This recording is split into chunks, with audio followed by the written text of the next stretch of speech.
Welcome to the Real Estate Pros Show, where we interview real estate investing professionals from coast to coast, as well as the service providers that serve the real estate investing industry. Our goal is simple: share what's working now to help you improve and scale your business to the next level and meet the pros that can help you get there. Real Estate Pros is powered by Investor Fuel, America's leader in helping real estate investors and professionals build the business you need to live the life you've always dreamed of. Let's start today's show.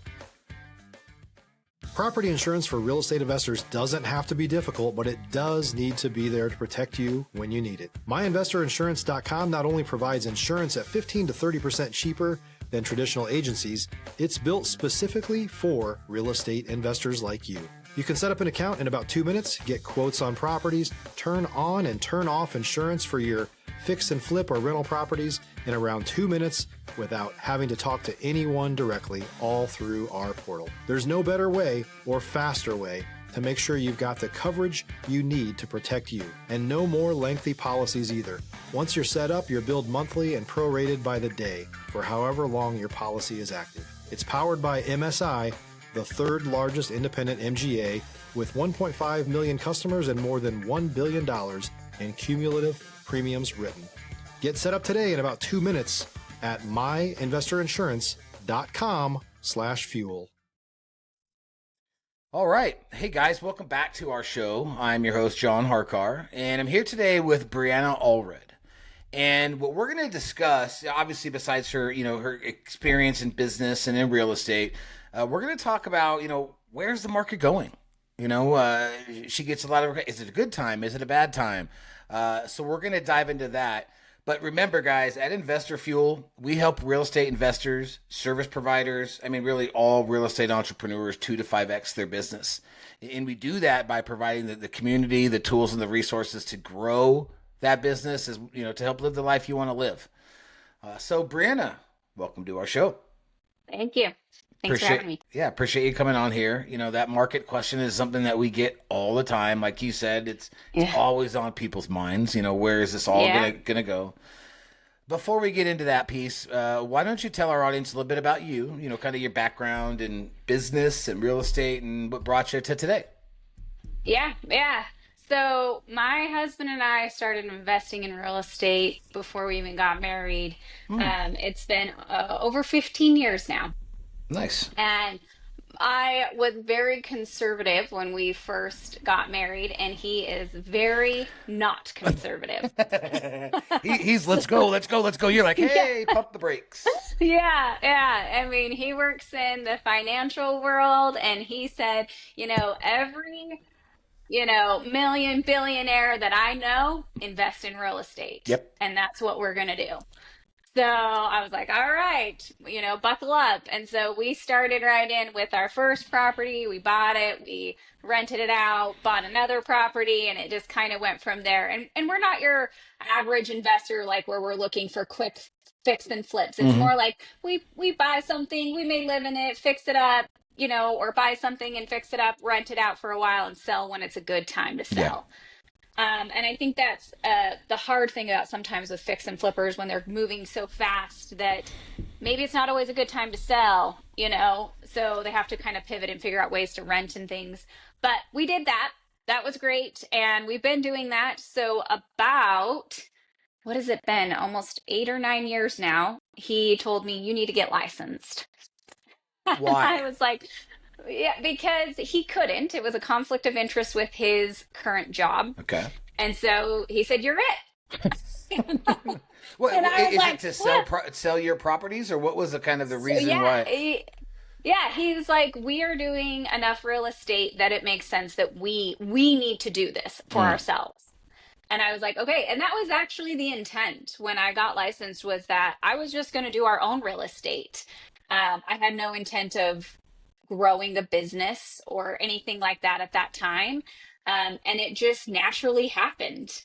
I think because I'm a pretty type A personality. I'm kind of to the point, a straight shooter. I'm not a lot of fluff of like telling people what they want to hear. Sure. It's more of this is how it is, and you take it or leave it. Love it. So it grew. Stop living on an island and join the #1 mastermind in America for professional real estate investors.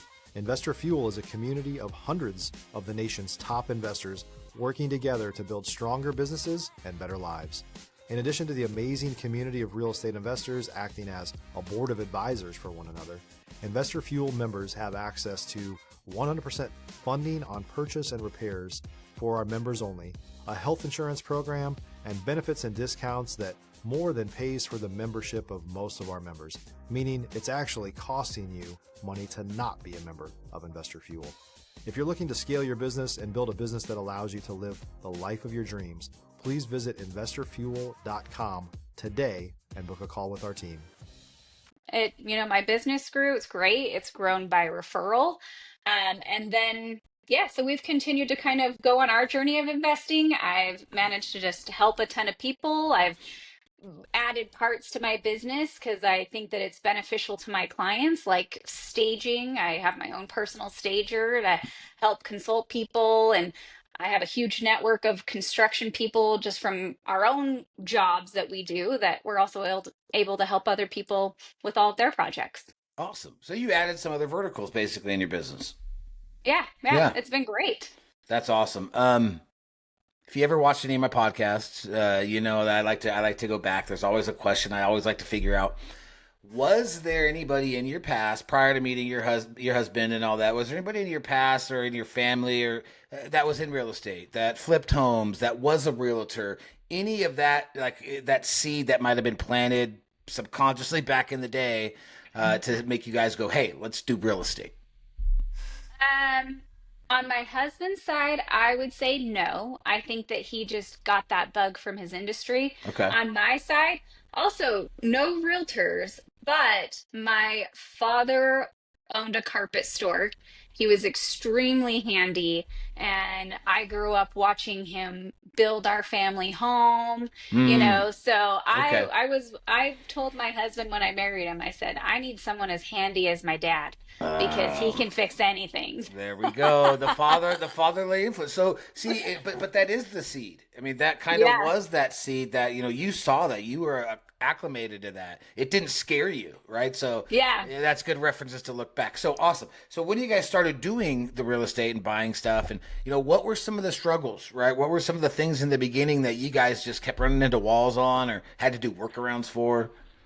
Yeah. I think that when you're being your own landlord, that comes with its own things to overcome. People that maybe don't pay their rent or bring in animals they shouldn't, and all of that. We've done all of that, or things are left in much worse condition than you rented them in. Mm-hmm. And so we've created parameters of like, okay, we know anytime we rent something, we're probably going to have to paint and carpet it. Right. Like just build that into your cost. Know that that's just going to happen. And so we don't get upset about stuff like that and can be the kind of landlords we want to be. Yeah, and that's one of the biggest things about landlords is you got to take into those costs. Like, okay, I'm going to have XYZ amount of profit a year, but I got to take into account. I'm probably going to replace the carpet, right? I'm probably going to have to paint, stuff like that. Yeah. How did you guys, it sounds to me like it's just through the trial and error part, but how did you guys learn all this? Did you seek out any mentorship or any coaching or how did you learn how to do these flips and all this stuff or, rehab the houses? Yeah. No, we didn't actually for me, my mentor was my husband. Mm-hmm. You know what I mean? Like Mm-hmm. he was just so like, I'm going to get in and figure it out.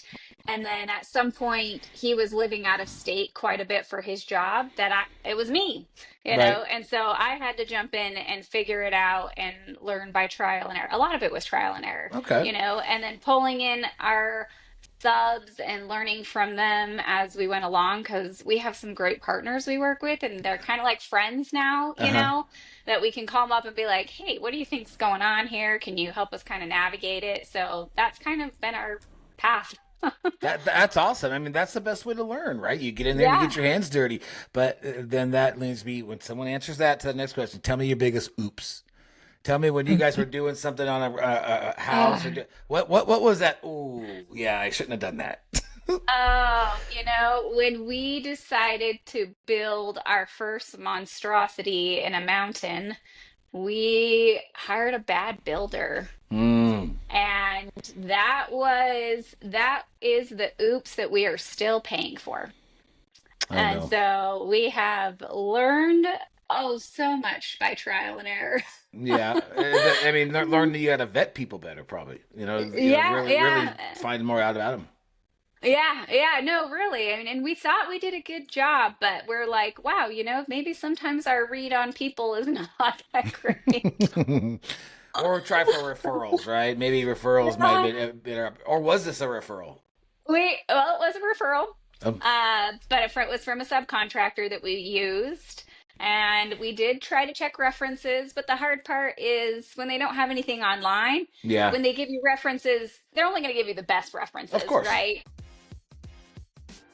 If you're looking for consistent, high-quality leads, look no further than Investor Machine. Investor Machine isn't just another agency, it's the most sophisticated, data-driven lead generation company on the planet for real estate investors, and serves the role of being not just a lead generator for your business, but a marketing partner that is helping you achieve your goals along the way. Go to investormachine.com to learn more and schedule a call with our team today.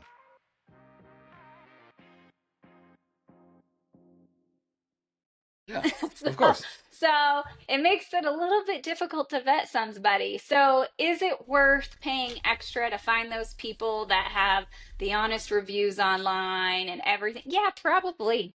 You know what I Nugget. mean? It's probably worth it. There's a nugget, guys. Take notes. Yep. No, that is huge. I mean, you really have to vet because and even if someone does have an online presence, they can mask themselves so easily, make it Yeah. appear they're what they're not. So you got your license. Is your husband still working in finance? I think you said.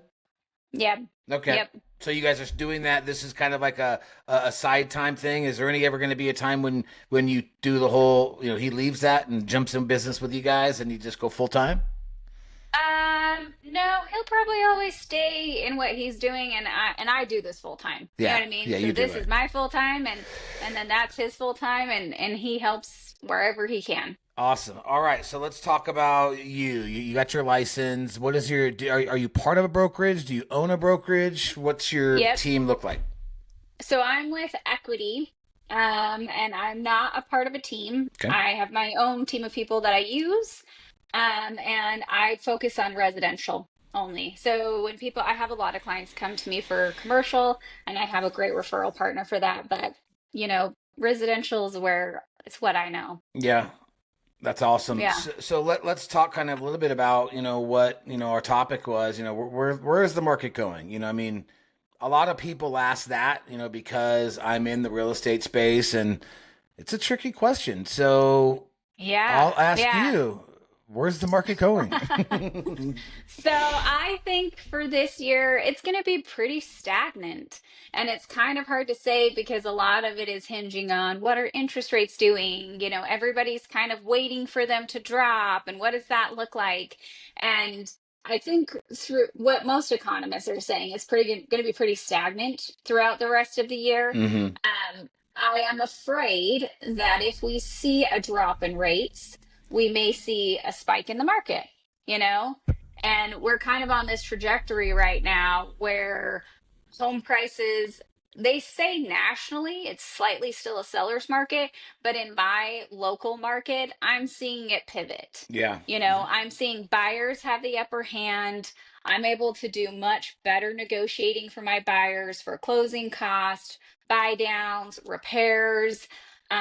Some sellers are still stuck in COVID pricing Yeah. in their brains. Yeah, a lot here and a lot in Boise here for sure.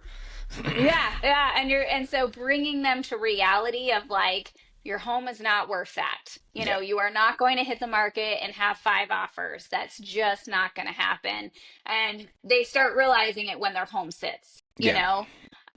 which is hard, for people to kind of conceptualize the value of their home. And then also I've had a lot of people where they bought at the height of COVID and maybe their value's gone down a little bit. And Hmm. that's kind of hard also. So helping them navigate. Like I've helped more people, talked them out of listing their home because I'm like, you don't have the equity yet, but you will probably in the future. You just need to hold this Yeah. longer. Wait it out. That quick turnaround time didn't quite work in your situation, so let's figure out how can we rent it. What are some other options for you to hold this until it's a better time to sell, unless you want to sell it for a loss, Right. which, No, I'm sorry. Go ahead. oh no, so which is, it's hard for people to hear. It is. I mean, especially we're investors. We come in, and obviously our goal is to buy at a discount. Do you work with investors that might come in and say, "Hey, I can pay you more if you're willing to take payments over time, like do like a seller finance type of thing"? Yeah, that is though the way the market is shifting. So I'm in the center of one right now. Um, Pros and cons about seller financing.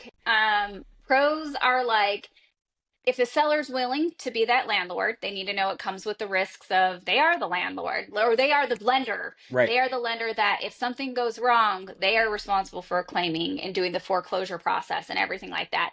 And in Utah, I've been told by some people that we're pretty friendly on that front, hiring right representative, that it's a process, but then you run the risk, do people trash the home in the meantime, Sure. taking that into consideration. How long are they willing to hold it? I am seeing longer seller financing terms. If you're a new or newer real estate investor looking to launch or grow your real estate investing business, please check out Investor Fuel Club. It's a coaching community, but unlike anything you've ever seen before. And you can actually partner with members of our mastermind from coast to coast on deals right in your market. There's no better opportunity to build a consistent business than to literally partner with pros to help you avoid costly mistakes, avoid the need for capital to do deals, and help you eliminate your fears as you're starting your business. Learn more about Investor Fuel Club at investorfuel.com/club. Like 15 years, which is a long time. As a seller, what are you doing in 15 years? Nobody knows. Do you really want to hold it that long? On the buyer side, if the seller is not paying off the mortgage and stuff, then they have to be willing to understand that they're taking on some risk there. That if a loan gets called due or something like that, they have to work together to maybe get the buyer a loan to cover that amount. So there's a lot of consideration in seller Yep. financing. I feel like some people do it really whimsical and just think it's this magical thing that just, They, works out, no, but that's a there's hundred risks. percent. That's 100%. Is it? But I think what it really comes down to is being, forthright and transparent to your seller, right, of what's going to happen, how Mm-hmm. the whole process goes, because Yep. there have lately been a lot of loans being called that I've been seeing out there on subject to deals, right, where but I don't know. Do you work with people where they're not they're making you mentioned the seller not making, the seller not making the payment to the mortgage. We do it through a third party Oh, servicing yeah. company, stuff like that, to where Yep. that's Escrow kind of services. mitigated. Yeah. Okay. Yeah, so not so much it's whether their base loan is paid off or not, Okay. right? Because Right. then the lender can call it due if it's Yes. not. Right. So Right. if the buyer's not bringing enough of a down payment to pay off the seller's full loan amount, then that loan could be called due. And the Mm-hmm. seller needs to understand that. And then what Right. happens then? You know what Right. I mean? Like, you all of a sudden are faced with paying off this loan. The buyer's faced with like having some of that responsibility too, Mm-hmm. you know, to Yeah. help with that process with how it's written. I love creative finance deals. I'm not really a fan of the sub two part where there's a mortgage involved. I like the straight seller financing on a free and clear Hmm. property. Those are the greatest, and I think sometimes those solve a lot more problems. Even because even if you're doing a regular sub two, you still got some issues with that person. Maybe that's why you're doing it, because they're in a financial pinch or something. So Hmm. so Yeah. where is your business going? What are your goals? Where do you want to take this? Do you want to grow a team? Are you just really cool with kind of how your business looks? You know, it's funny because I'm not at that point where I'm ready to release the reins to other people. I like to control and educate my clients in the process. And I know that's not the best spot to always hold your business. I'm well aware. I've gone to all the Tony Robbins things, Right, right, right. but I very much I like the educational part. I like to be involved. I like to protect my clients. I like them to make educated decisions. And if there's something that I don't know in the process, you better believe I'm going to dive in and do hours of research and figure it out for them and say, like, here are your options. These are your risks. So they know what they're getting into. Got it. Is there any, Meh. for someone that's looking out, looking to buy or sell any property right now or invest, right? Is there any advice you would give them in the market right now? Yeah. So I think buyers are so worried about interest rates that they may be missing an opportunity. Now, always remembering that the market's going to fluctuate, just like the stock market. And sometimes when it's low, you just have to not look at your account until it comes back. Yeah. The You blinder know, on. so yeah. But if you are savvy and willing to pivot and figure out how to hold things until it's the right time, it could be it's a good time to get in. Yep. I'm having better negotiating power. And when those interest rates drop, if they drop, um, could you be losing out on this opportunity? And then something that's cool too for Utah specifically, like Salt Lake area, we're going to be getting the Olympics. You know what I mean? And so I'm Yeah. like, dang, get in here and see what you can buy because we got the Olympics coming. That's going to be an influx of everything. Oh yeah. Oh yeah. So I'm kind of holding on to some of my stuff, hoping for that little jump there. Yeah. If you have an Airbnb around that time, that'd be fantastic. Yeah, When are they going to Salt Lake? 34. Oh wow! I didn't know they picked them that far out. Like picked the locations Yeah. that far out. Yeah, I'm pretty sure if I'm remembering right, because I've been thinking about some of my real estate. That's awesome. So I like to ask this, before we kind of close out. In your experiences, in your your path and your journey, what do you feel are some of the keys to your success? Right? What tools, things that you really felt helped you maybe just keep going or just continue to grow? I think honest and genuineness of how I do my business. You know what I mean? Hmm. When I do a transaction with somebody, I don't think about this is a one-time moment. I think about how am I going to feel in 5 years when they want to sell. You know what I mean? Like, what is our interactions? How do they feel that I've treated them, educated them? I want every one of my clients to be set up for success. And I think that transfers to them wanting to refer to me. No? I love it. And I think that's even more important as the whole technology thing continues to grow and grow and grow, and it gets really cold. I think that that rapport, that interaction, that community is so much. It's going to help your business be so much better. Um, Yeah. I Yeah, love I it. care about them way beyond the transaction. I love it. So, okay, so just in case folks are listening on here, you are doing your business in Salt Lake, right? Yeah, all the Good. surrounding areas, Salt Okay. Lake to Park City to Davis and Utah County. Yep, Okay. Why are you the realtor that we choose? because I'm going to take care of you. Definitely going to take care of you and do what's in your best interest. I love it. Succinct and to the point. Any last words you want to say to our audience? If you have any questions, call me. I'm happy to chat about the market. Yeah, and I was going to ask, what's the best way to reach out to you? My phone number, I answer pretty well. Okay. 801-634-7508. Anybody can give me a call. Perfect. Guys, we'll put all that information in the show notes. So if you want to reach out, please do. Brianna, thank you so much for coming on here and talking with me and spending the time about talking about your journey. I hope everybody at home enjoyed it. I know I did. I know there were some nuggets that I took notes on, and you guys reach out if you have interest in buying some property in Utah. Guys, hope you enjoyed the show. We'll talk to you soon. Thanks again, Brianna. Thank you. Bye-bye.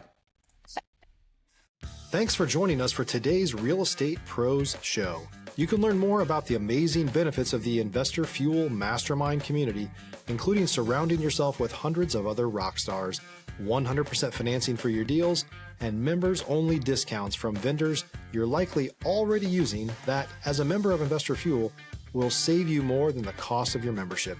Visit investorfuel.com to learn more. If you're interested in joining us as a guest of this show, please visit investorfuel.com/pros to apply. You can also check the show notes for access to free resources, how to get access to world-class lead generation, and much more. Don't forget to subscribe so you never miss another episode. Have a great day. We'll see you on the next show.